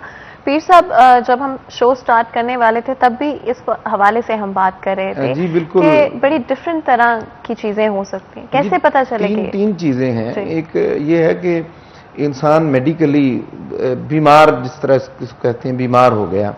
बाज़ औक़ात ऐसे भी लोग आते हैं जो डॉक्टरों के पास गए, उन्होंने उनके सारे टेस्ट चेकअप वगैरह किए और उन्होंने कहा कि कोई मसला नहीं है, हमें कुछ चीज़ नहीं मालूम हो रही। अगर ऐसी सूरत हाल हो तो फिर दो में से एक है काम, या तो जादू के असरात हैं या फिर नज़र बद है। अब जो जादू के असरात हैं उनको जानने के लिए मैं एक वजीफ़ा अपने सुनने वालों को दूंगा कि आप ज़रा इसको अप्लाई कीजिएगा तो इंशाल्लाह आपको मालूम हो जाएगा कि ये जादू है या नहीं है। कि एक मरतबा दरूद इब्राहिमी पढ़ें, पानी अपने पास रखें, और जिसकी तबीयत ठीक नहीं है आधा गिलास पानी का उसको पिला दें, और फिर दरूद इब्राहिमी एक मरतबा पढ़ें और उस पर दम कर दें। फिर 3 मरतबा सूरह फातिहा पढ़ें, आयतुल कुर्सी 3 मरतबा पढ़ें, और तवज़ैन कुल औज़ु बिरब्बिल फलक और कुल औज़ु बिरब्बिन नास 3 मरतबा पढ़ें, और फिर उसके बाद दम करके एक मरतबा फिर दरूद इब्राहिमी पढ़ के दम करें और वो पानी पिलाएं।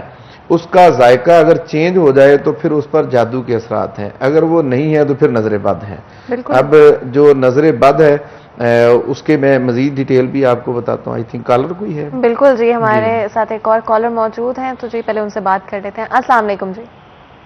जी वालेकुम अस्सलाम। कैसे हैं आप? जी अस्सलाम वालेकुम जी। जी जी, कैसे हैं आप? आवाज आ रही है आपको?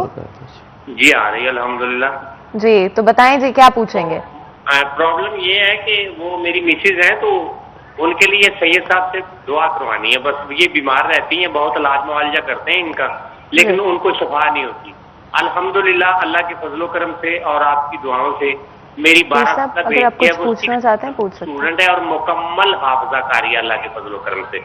हाँ जी, तो सैयद साहब से, शाह साहब से गुजारिश है कि प्लीज फॉर गॉड से एक दुआए खैर, दुआए शफा फरमा दे मिसेज के लिए, हमारे घर के लिए। अकलौती बेटी हमारी हाफजा कारी, और कोई बच्चा नहीं हमारा। हाँ जी जी, अल्लाह ताला उनको सेहतयाबी दे। और मैं हजरत इमाम मुस्लिम बिन अकील आपकी औलाद से हूँ, और आपको क्योंकि बेटी आपकी हाफिजा है, तो मैं एक दम बता देता हूँ कि आप अपनी अहलिया को सूरह मुज़म्मिल बेटी पढ़े और रोज़ाना पानी पर दम करे। वो पानी जो है वो हमारी बहन को पिलाएं, और वो जितने घूंट पिए, हर घूंट के साथ एक मरतबा सूरह फातिहा पढ़ लें, इंशाअल्लाह वो सेहतियाब हो जाएंगे। बिल्कुल जी, बहुत बहुत शुक्रिया कॉल करने का। और पीर साहब, ये एक ऐसा मसला है बुरी नज़र का जो हर जगह पे मौजूद है। कई जगहों पे तो पता भी नहीं होता कि ये बुरी नज़र है, लेकिन बड़ा इंपॉर्टेंट इशू है। आप उसके हवाले से, असरात के हवाले से ये समझना कि क्या ये जादू है या ये बुरी नज़र है। हम उसको कंटिन्यू करते हैं। मैं आपको बता रहा था कि अगर ये मामूल करें जो मैंने सूरह अपना दुरूद इब्राहिमी, सूरह फातिहा, आयतुल कुर्सी, और मैं कहूँगी कि अगर हमारे ऑडियंस में से कोई भी लिखना चाहते हैं तो इनको लिख भी लें। हाँ, क्यों नहीं। तो अगर वो पानी पहले उसको पिलाएं, फिर ये दम करें, उसके बाद आप पिलाएं, उसका जायका जो है ना उसमें चेंजिंग आएगी, या तो वो सेम होगा या फिर वो कड़वा महसूस होगा। तो ये जादू के असरात होंगे। बिल्कुल। और बहुत ही इम्पॉर्टेंट बात है जो कि मैं चाहूँगी कि हम आराम से कर सकें। डेफिनेटली मैं नहीं चाहूँगी कि बीच में हमें रुकना पड़े इस हवाले से, और आप लोग लिख सकेंगे इसको, और बाद में definitely I think that would be very very helpful. यहाँ पर एक छोटा सा ब्रेक लेंगे, ब्रेक के बाद हाजिर होंगे। कहीं मत जाएगा, हमारे साथ रहिएगा।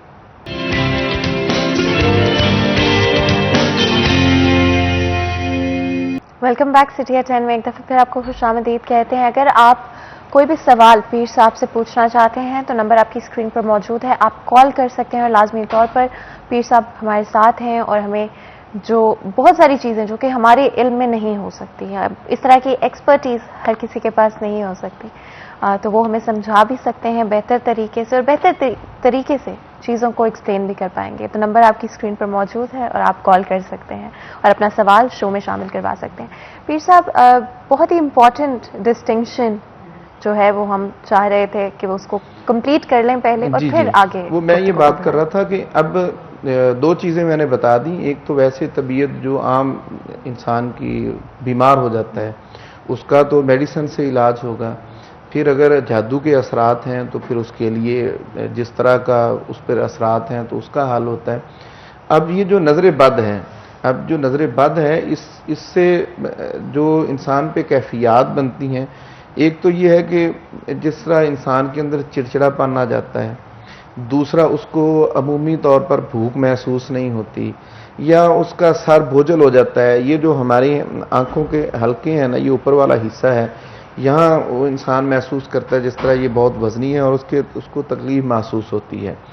अच्छा, आप ये देखेंगे कि हमारे मुशाहदे में कई मरतबा इस तरह से हुआ है कि कोई शख्स, उसकी तबीयत नासाज हुई है, इधर कलामुल्लाह पड़ा है, उधर वो बिल्कुल हशाश बशाश होके बैठ गया है। इतनी जल्दी तो मेडिसिन से भी इंसान ठीक नहीं होता। तो ये कलिमात के असरात होते हैं और नज़र बद अपना असर दिखाती है। और बल्कि ये वाली चीज़ जो आज हम डिस्कस कर रहे हैं, तो ये तो ऐसे लोगों ने भी इसको डिस्कस किया है जो अल्लाह को भी नहीं मानते, यानी मुल्हिद लोग, बेदीन लोग, दहरिये टाइप, उन्होंने भी इन चीज़ों के असरात का जिक्र अपनी किताबों के अंदर किया है कि इंसान बाज़-औक़ात कुछ ऐसी मेटाफिज़िक्स मामलात उसके साथ होते हैं कि जो उसके तसव्वुर से भी बाहर हैं, और इस तरह से हो गया। तो नज़र बद से महफूज, एक तो है कि अपनी नज़र से दूसरे को महफूज करने के लिए अल्लाह का जिक्र, और दूसरे की नज़र से महफूज रहने के लिए भी अल्लाह ही का जिक्र करना चाहिए। बेशक बेशक। एक और कॉलर हमारे साथ मौजूद हैं, बात करते हैं। अस्सलाम वालेकुम जी। वालेकुम सलाम जी, कैसे हैं आप?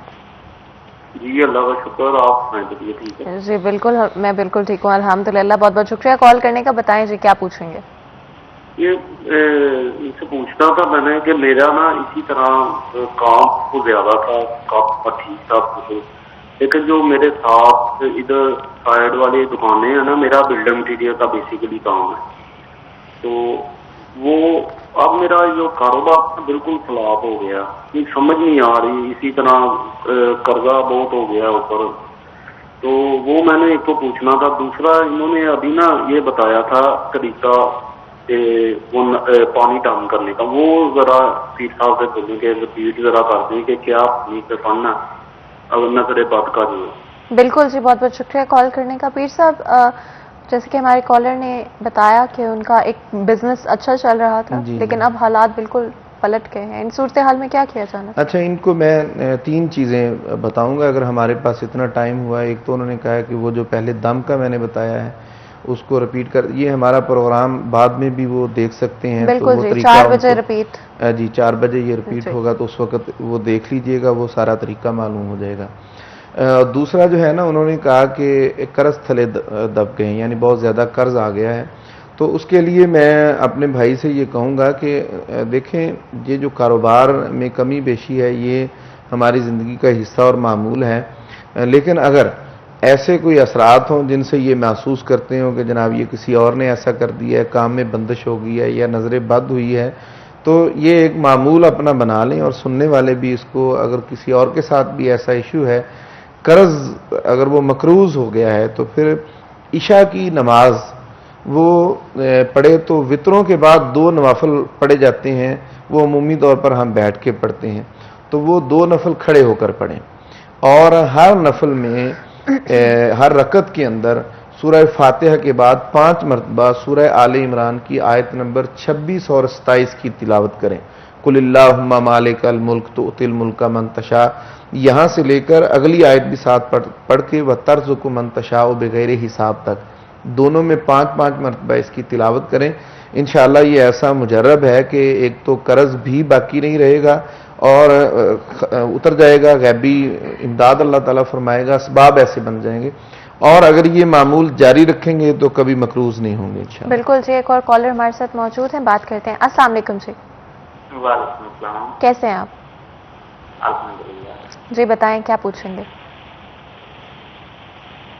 कारोबार बहुत हो गया है, कितना भी पैसा। जी जी, दोबारा अपना सवाल पूछिएगा एक दफा। दोबारा से पूछिए। जी जी बिल्कुल साहब बात करें, आपकी आवाज आ रही है।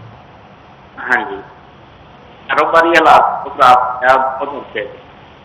जी, मुझे लग रहा है कि वो कारोबारी हालात के हवाले से पूछ रहे हैं। बहुत बहुत शुक्रिया कॉल करने का। अच्छा देखिए, इसका ताल्लुक भी नजर बद के साथ होता है, लेकिन अमूमी तौर पर जो हमारा मुशाहिदा है कि ये नजर बद से नहीं, बल्कि इंसान के अपने मामूलात से कुछ ऐसी चीज़ें हैं कि जिनका इंसान ख्याल नहीं करता। तो अगर कोई ऐसा शख्स हो जो कारोबार में कमी बेशी की बात करते हैं, तो एक तो मैं उनसे ये कहूँगा, ये देखिए जैसे जो भी हम दीन की बात करते हैं उसमें सबसे प्रायोरिटी पाकीज़गी की है। नबी सल्लल्लाहु ताला अलैहि वसल्लम के पास अगर कोई ऐसा आता जिस पर नजर बद के असरात होते, तो आप उसको वुजू करने का हुक्म देते, यानी इसको वुजू करवाया जाए। फिर आप सल्लल्लाहु अलैहि वसल्लम उसको गुस्ल का हुक्म इरशाद फरमाते कि यानी ये अपने पूरे जिस्म को पाकीज़ा कर लें। आप जितने पाकीज़ा होंगे उतने ही असरात का मुरतब होंगे। ये ऐसी ऑथेंटिक बात है। वो बंदा जो पाकीज़ा रहता है, देखिए हमारी तबा के अंदर है ना कि हम नाखून वक़्त पे काटते हैं, इजाफी बालों को तुरशवाते हैं, काटते हैं, ये असल में उसका ताल्लुक इंसान के पाकीज़गी के साथ है। आप जितने अब ये पाकीज़गी कैसे, एक पाकीज़गी ज़ाहिरी है, एक पाकीज़गी बातनी है। वो बंदा, अब सारे कारोबारी लोग मेरी बात को सुन रहे होंगे और वो सुने इसको गौर से कि ये शिकायत आपको नहीं रहेगी कि आप अपनी ज़ाहिरी पाकीज़गी का तो ख्याल करें, लेकिन बातनी पाकीज़गी आपको हासिल होगी जब आप नमाज पढ़ेंगे, जब ज़कात अदा करेंगे, जब आप रोज़े रखेंगे, हज फ़र्ज है तो हज अदा करेंगे। These are the pillars of the Islam. लेकिन दूसरी जो चीज़ है वो ये है कि आप बात करते हुए सच्ची बात करें, अपने काम में मिलावट भी ना करें, इन सारी चीज़ों का ख्याल रखेंगे तो इंशाअल्लाह ये बरकत आ जाएगी। बिल्कुल जी। एक और कॉलर हमारे साथ मौजूद है, कॉल पे बात करते हैं। अस्सलाम वालेकुम जी। वालेकुम सलाम। कैसी हैं आप? ठीक हूँ, आप कैसी हैं? मैं बिल्कुल ठीक हूँ अल्हम्दुलिल्लाह। बताएं जी, क्या पूछेंगे? पूछना ये है कि मैं हर टाइम बीमार रहती हूँ, दवाइयों का कोई असर नहीं होता किसी चीज का भी। अच्छा जी, पीर साहब आप कुछ पूछना चाहेंगे? शुगर रहती है बहुत ज्यादा। कब से आपकी तबीयत नासाज है? मुझे 8 साल हो गए हैं। 8 माह से तबीयत नहीं ठीक? 8 साल। 8 साल से। अच्छा, अपना नाम आप बता दीजिए मुझे। मेरा नाम फाखरा है। फाखरा जी जी जी जी, बहुत बहुत शुक्रिया फाखरा कॉल करने का। पीर साहब, जैसे कि उन्होंने, हमारी कॉलर ने बताया कि बहुत तबीयत उनकी खराब रहती है, तो क्या इसमें सूरत? अच्छा, अभी ना इनका नाम जब मैंने पूछा है तो असल में पूछा इसलिए कि बाज़-औक़ात ये आज ही की बात है। अभी मैं एग्री यूनिवर्सिटी में लेक्चर में, एक बच्ची का नाम मलाइका है जी। अब ये जो मलाइका नाम, तो मैंने उनसे पूछा कि बेटी आपकी सेहत ठीक नहीं रहती होगी, तो उसने कहा जी बिल्कुल ऐसे ही है। यानी इंसान के ऊपर उसके नाम के असरात भी मुरतब होते हैं। अब नाम जो हैं वो इंसान ऐसे नाम रखें जो बिल्कुल हल्के फुल्के नाम हो, जो नाम खूबसूरत होने चाहिए। अहले बैत अतहार के नामों पे, सहाबा इकराम के नामों पे, बेटियों के अज़वाज मुतहरात के नाम पे। तो एक तो नाम अपने बच्चों के और अपने खूबसूरत करें। जो मोहतरमा ने बात पूछी है तो मैं इनसे कहूँगा कि ये ताउज़ैन पढ़ें, कुल औज़ बिरब्बिल फलक और कुल औज़ बिरब्बिन नास, ये पढ़कर दम भी करें। और रात को जब ये सोने लगें तो सूरह इखलास और सूरह फलक और सूरह नास ये पढ़कर अपने हाथों के ऊपर दम करें और उसको अपने पूरे जिस्म के ऊपर फेरें। नबी सल्लल्लाहु अलैहि वसल्लम का ये तरीका है। अल्लाह ताला इनको सेहतियाबी दे। बिल्कुल जी, आमीन इंशाल्लाह। जैसे कि पीर साहब ने बताया, आप लाजमी तौर पे अमल करें और डेफिनेटली अल्लाह ताला आपको सेहत से नवाजेंगे। तो जी, यहाँ पर एक छोटा सा ब्रेक लेते हैं, ब्रेक के बाद हाजिर होंगे। कहीं मत जाइएगा, हमारे साथ रहिएगा।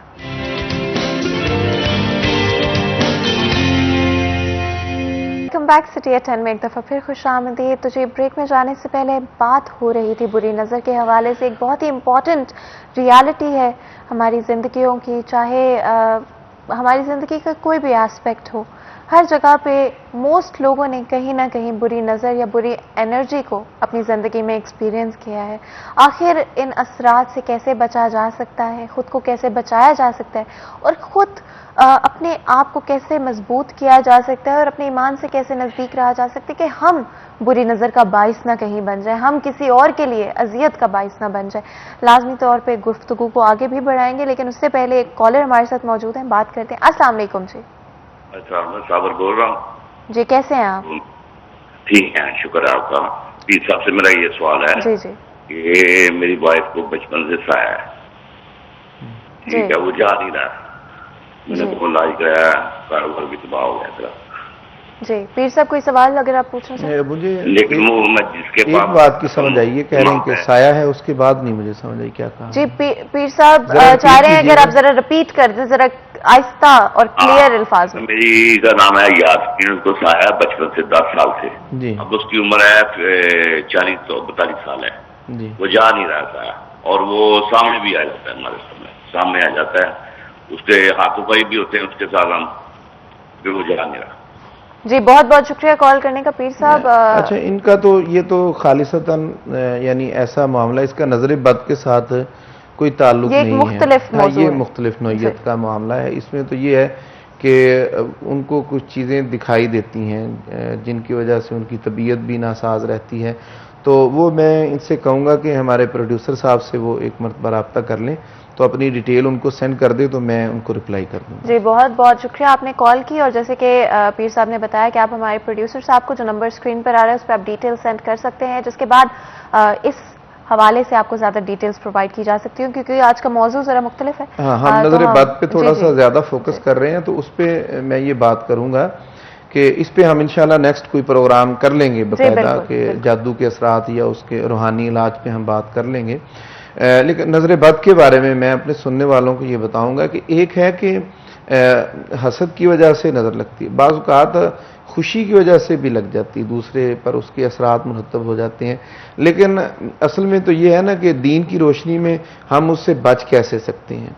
अब जो समझदार है, जो नमाज़ी पढ़ने वाला है, जिक्र अज़कार करने वाला है, अब वो तो जितना ज़्यादा जिक्र अज़कार करेगा तो वो ज़्यादा महफूज रह जाएगा। लेकिन एक छोटा बच्चा है, हमारे यहाँ बाज़ औक़ात कुछ टोटके भी लगाए जाते हैं, जिसकी नज़र लगती हो उसके जी पाँव की मिट्टी जो जहाँ जूते की है उसको उठा लें तो उसको जला दें, वो जी फटकड़ी उसको जला के जो पुतला बनता है उसके ऊपर जूते मारे जाएं वो जो मिर्च है उसको भी वो ना जी जलाते हैं वार के। तो ऐसे ये सारे टोटके हैं। लेकिन बहरहाल मैं तो वो बात करूंगा जो हमें दीन मतीन बताता है। दीन मतीन ये कहता है, अब मैं बड़ी अहम तरीन चीज बताने लगा हूं बच्चों के हवाले से। बच्चे वो जिनको नजर लगती है, उनकी नजर का इलाज ये दो सूरतें मैं बता रहा हूं, और ये इतनी मुजर्रब है कि आप अगर नमाजी हैं 5 वक्त के तो इसको आप बिल्कुल एक्सपेरिमेंट करें ये, और बिल्कुल ये सही होगा।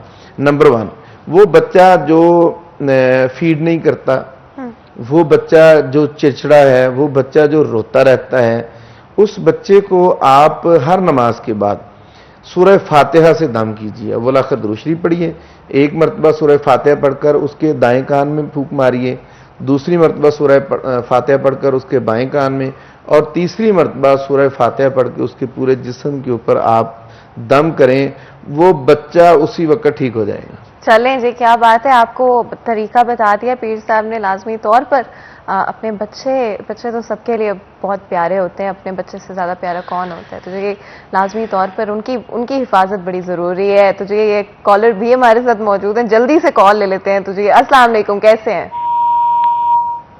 हेलो। ओ चलें जी, कॉल ड्रॉप हो गई है। पीर साहब वो दूसरी सूरह रह गई थी, चलें वो मैं बता देता हूँ कि बच्चा जो है ना, उसमें चिड़चिड़ापन जो होता है उसके लिए सूरह असर का दम, यानी जब रात को सोने लगे तो सोते वक्त में सूरह असर वल असर इन्नल इंसान लफी खुस्र इल्लल्लज़ीना आमनू व अमिलुस सालिहात व तवासौ बिल हक़ व तवासौ बिस सब्र, ये इतनी छोटी सी सूरह मुबारक है, इसको पढ़कर आप दम करें। अब देखिए ना, जब ये हम दम की बात करते हैं तो मैंने अभी तक कोई भी चीज़ ऐसी नहीं बताई जो कुरान पाक से बाहर हो या हदीस मुबारक से बाहर हो। हमारे पास जब कुरान पाक कलिमातुल्लाह मौजूद हैं, रसूलुल्लाह सल्लल्लाहु अलैहि वसल्लम के ज़ुबान मुबारक से निकले हुए कलिमात मौजूद हैं, तो फिर हमें कतन परेशान होने की ज़रूरत नहीं है, या कहीं से ऐसा कोई दम दरूद इलाज करवाने की ज़रूरत नहीं है जिससे और परेशानियों का सामना करना पड़े। आप बिल्कुल सादा, मैंने अभी बता रहा था कि पाकीज़गी का ख्याल करें, नमाज पढ़ा करें और अल्लाह ताला के जिक्र अज़कार किया गया। ये देखें ना, तस्बीह फातिमा है, मैं हैरान होता हूँ, बिल्कुल आपको सच्ची बात बता रहा हूँ, वो बंदा हर नमाज के बाद तस्बीह फातिमा पढ़ता हो और फिर कहे कि मुझ पर कोई नजरेबद होगी या मुझ पर जादू हो गया या मुझ पर कोई असरात हो गए, तो मैं उसको ये कहूँगा या तुमने सही पढ़ा नहीं है या तुम झूठ बोलते हो। यानी वो इस कदर अल्लाह ताला की तस्बीह बयान करना, उसकी तकबीर बयान करना, कोई 5 मरतबा मुझे कहे ना जनाब डॉक्टर साहब, प्रोफेसर साहब, तो वो मैं फूल जाऊंगा कि जनाब क्या बात है। तो अल्लाह ताला की जात को अल्लाहु अकबर कहना और 34 मरतबा फिर कहना अल्हम्दुलिल्लाह, उसकी तारीफ करना, फिर उसकी पाकी बयान करना, और उसके बाद उसकी कोई हाजत करा जाना, ये बनता नहीं है। अल्लाह ताला हम सबसे ज्यादा गयूर है, वो हमसे ज्यादा बंदे को नवाजने वाला है। तो अल्लाह ताला का जो जिक्र करने वाला है वो नवाजा जाता है, या हमारे जिक्र करने में कोई कमी है। इसलिए मैं बात करूंगा कि जो बच्चे हैं या बड़े हैं, बच्चों को तो आप सूरह फातिहा इंशाअल्लाह अज़ीज़ ये बड़ा मुजरब है, और फिर जो बड़े हैं वो दो एहतमाम करें। एक तो ये है कि कुछ चीज़ें ऐसी होती हैं जो हम कर सकते होते हैं और उसमें कोई हर्ज भी नहीं है। वो ये है कि हम अपने मामूलात को म्याना रवि में रखें, यानी बमा ज़ेबो ज़ीनत, बमा अपने जुमला मामलात। कोई ज़रूरी है कि हर चीज़ आपने हर एक से डिस्कस करना होती है, ये कोई अच्छी बात नहीं है, कि ज़रूरत भी नहीं है कि ऐसे ही आप, जिस तरह मैंने अभी हज़रत यूसुफ अलैहिस्सलाम की ख्वाब का जिक्र किया, तो वो ख्वाब भाइयों को ना सुनाने के लिए तलकीन की, तो उसके अंदर कुछ ना कुछ तो नसीहत है ना जो हमें मिल रही है। इसी तरह अपने जुमला मामलात हर एक को ना बताएं कि आज ये भी हो गया, आज वो भी हो गया, आज इस तरह से हो गया, बल्कि उसको आप अल्लाह ताला का शुक्र अदा करते हुए इजहार कर लें। लेकिन है कि वो इस तरह से ना करें कि अगला था मर जाए तो फिर तुसी भी नजर लगा के बह जाओ। बिल्कुल पीर साहब, और आज आई थिंक बहुत ही इम्पॉर्टेंट कंसर्न्स लोगों की जो है उनके हवाले से हम बातचीत कर पाए, बहुत ही मुफीद और पॉजिटिव मशवरे जो कि एक्चुअली में आपकी जो क्वालिटी ऑफ लाइफ है, डे टू डे लाइफ के जो मसाइल हैं उनको बेहतर कर सकते हैं। और बेशक अल्लाह ताला से यही दुआ है कि आप लोगों को सबको जो है सेहत अता करे, ज़िंदगी में बरकतें हों, रहमतें हों और सेहत हो और परेशानियां बिल्कुल भी ना हो। बेशक अल्लाह ताला हम सब की हिफाजत करें। बहुत बहुत शुक्रिया पीर साहब, आपने ज्वाइन किया हमें सेगमेंट में, अपनी बिजी रूटीन में से वक्त निकाला हमारे लिए, हमारी ऑडियंस के लिए। बहुत ही अच्छे मशवरे आपने दिए। इससे पहले कि शो जो है ख़त्म हो, अगर आप हमें एक नात जो है वो सुना देंगे।